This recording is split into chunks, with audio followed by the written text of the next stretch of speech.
बिस्मिल्लाहिर्रहमानिर्रहीम। Welcome to balance byte a series of cost accounting. आज हमने डिस्कस करना है जी increase in number of units in department number 367 of Mohiuddin. Manufacturing work material are added to unit receive from proceeding department. This addition of material result increase in 50% increase in number of unit. अब इससे क्या होता है कि some time जो है वो previous department से हम यूनिट रिसीव कर लेते हैं और हमें कुछ ऑर्डर ऐसा मिल जाता है कि उसको कंप्लीट करना होता है और साथ साथ ही कंप्लीट करना होता है। तो उसके लिए फिर हम क्या करते हैं कि हम जैसे फॉर एग्ज़ाम्पल डिपार्टमेंट ए है और डिपार्टमेंट बी है। डिपार्टमेंट ए से हमने यूनिट रिसीव किए 50,000, साथ ही सेम कस्टमर का ऑर्डर आ गया कि 20,000 यूनिट मुझे और बना के दें, लेकिन कंडीशन ये है कि ये 70,000 हमें इकट्ठे चाहिए। तब अगर रेगुलर होता तो पहले डिपार्टमेंट ए में काम होता, फिर वो डिपार्टमेंट बी में आता। लेकिन अब क्या हुआ, अब उन्होंने ये कहा है कि नहीं, हमें ये 70,000 यूनिट्स इकट्ठे चाहिए। तो अब हम क्या करेंगे कि जो 50,000 यूनिट सेकंड डिपार्टमेंट में है वो तो तैयार होंगे ही होंगे, उसके साथ साथ 20,000 यूनिट जो हैं हमारे, वो भी हम डिपार्टमेंट 2 में ही तैयार करेंगे। तो उसके लिए वो स्टेटमेंट हमेशा लगाता है कि जी मटेरियल एडिड, और मटेरियल जब ऐड किया तो उसके रिज़ल्ट में इतने परसेंट यूनिट इंक्रीज़ हो गए। जैसे कि इस क्वेश्चन में बताया कि the addition of material result in 50% increase in number of unit. इससे अगले सवाल में बताया हुआ है कि addition of material unit receive double the number of unit. ठीक है, इससे पहले इस क्वेश्चन में बताया हुआ है कि एडिशन ऑफ मटेरियल इंक्रीज 75%। तो इस तरह करके हमें ये सारी बातें बताई होंगी। अब इनके इफ़ेक्ट क्या होंगे? डेफिनेटली जब आप यूनिट इंक्रीज़ करते हैं, मटेरियल ऐड करते हैं, मटेरियल ऐड से यूनिट इंक्रीज़ होते हैं। जब यूनिट इंक्रीज़ होते हैं तो फिर पर यूनिट कॉस्ट जो है वो डिक्रीज़ हो जाती है।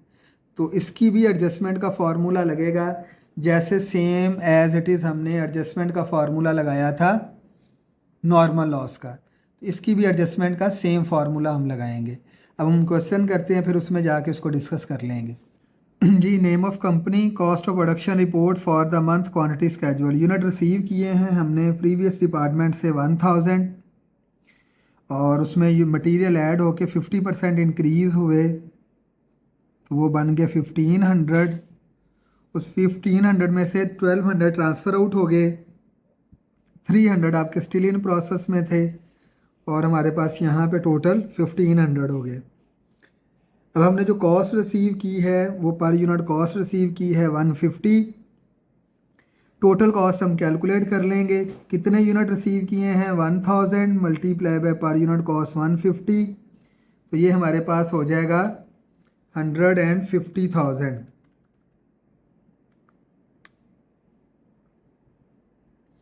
अब क्योंकि साथ ही यूनिट इंक्रीज़ हैं तो यूनिट इंक्रीज़ की एडजस्टमेंट के लिए भी हम फार्मूला लगाएंगे, लेकिन फार्मूला बिल्कुल वैसे ही होगा जैसे नॉर्मल लॉस के लिए हम लगाते हैं। अब हम यहाँ पे लिखेंगे adjustment for unit increase. Formula same वही होगा, cost receive divided by unit receive minus unit loss plus unit increase.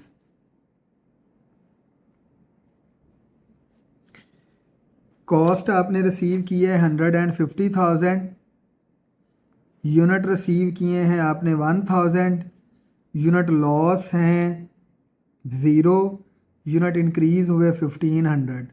तो जो पर यूनिट कॉस्ट आएगी आपके पास डेट इज़ 100। तो आप उसी तरह से लिखेंगे new per unit cost ₹100 less old per unit cost, वो है 150। आंसर माइनस में आएगा तो आप माइनस कर देंगे एडजस्टमेंट। तो यहाँ पे आप आके लिखेंगे less adjustment for unit increase 50 minus कर देंगे, तो आपके पास जो पर यूनिट कॉस्ट आएगी वो आपके पास आ जाएगी 150,000। उसके बाद हम ईपी बनाएंगे और पर यूनिट कॉस्ट कैलकुलेट करेंगे। तो ईपी सबसे पहले हम बनाएंगे मटेरियल के लिए, तो units transfer out plus units still in process percentage. तो यूनिट्स ट्रांसफ़र आउट हैं 1200, स्टिल इन प्रोसेस में 300 है और मटेरियल के पॉइंट ऑफ व्यू से 100% कंप्लीट है, तो इसका मतलब आ जाएगा 1500 यूनिट्स। देन है per unit cost of material. तो मटेरियल की पर यूनिट कॉस्ट जो हमें गिवन है वो है 60,000 डिवाइडेड बाय 1500, तो हमारे पास पर यूनिट कॉस्ट आ जाएगी ₹40। इसी तरह से दोबारा आप इक्विवेलेंट प्रोडक्शन बनाएंगे लेबर एंड एफओएच के लिए। Transfer out 1200, still in process 300, percentage 50%, तो ये आ जाएगा 1350 यूनिट्स। तो per unit cost of labour, और लेबर की पर यूनिट कॉस्ट है 67,500 divided by 1350। Similarly per unit cost of overhead, और ओवरहेड की पर यूनिट कॉस्ट है 81,000 डिवाइडेड बाय 1350, तो हमारे पास पर यूनिट कॉस्ट आ जाएगी ₹50। 81,000 डिवाइडेड बाय 1350, तो ये आ गई हमारे पास 60। तो हम कॉस्ट एडिड में मटेरियल की कॉस्ट 60,000, लेबर 67,500 ओवर 81,000 और इनकी पर यूनिट कॉस्ट होगी 40, 50 और 60। तो जो डिपार्टमेंट की पर यूनिट कॉस्ट हो जाएगी वो हो जाएगी 150 और उसके साथ 100 ऐड करेंगे तो 250। अब इन तीनों कॉस्ट को हम ऐड कर लेंगे तो ये हमारी डिपार्टमेंट की पर यूनिट कॉस्ट हो जाएगी,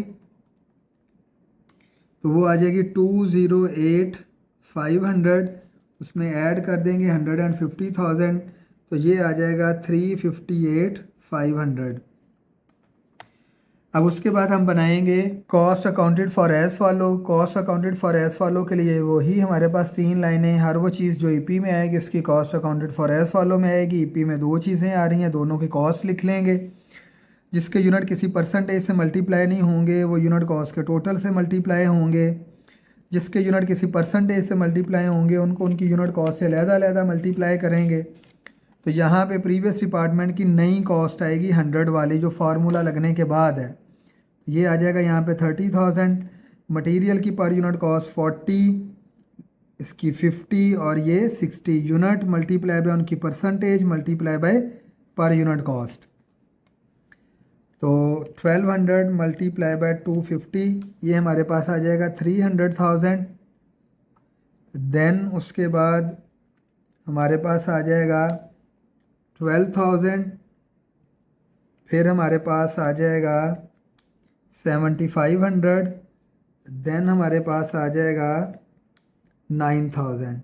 तो 9 प्लस 7,500 प्लस 12,000 ये आ जाएगा प्लस 30,000, तो ये आ जाएगा 58,500 और हम इसके अंदर 300,000 ऐड करेंगे तो ये आ जाएगा 358,500।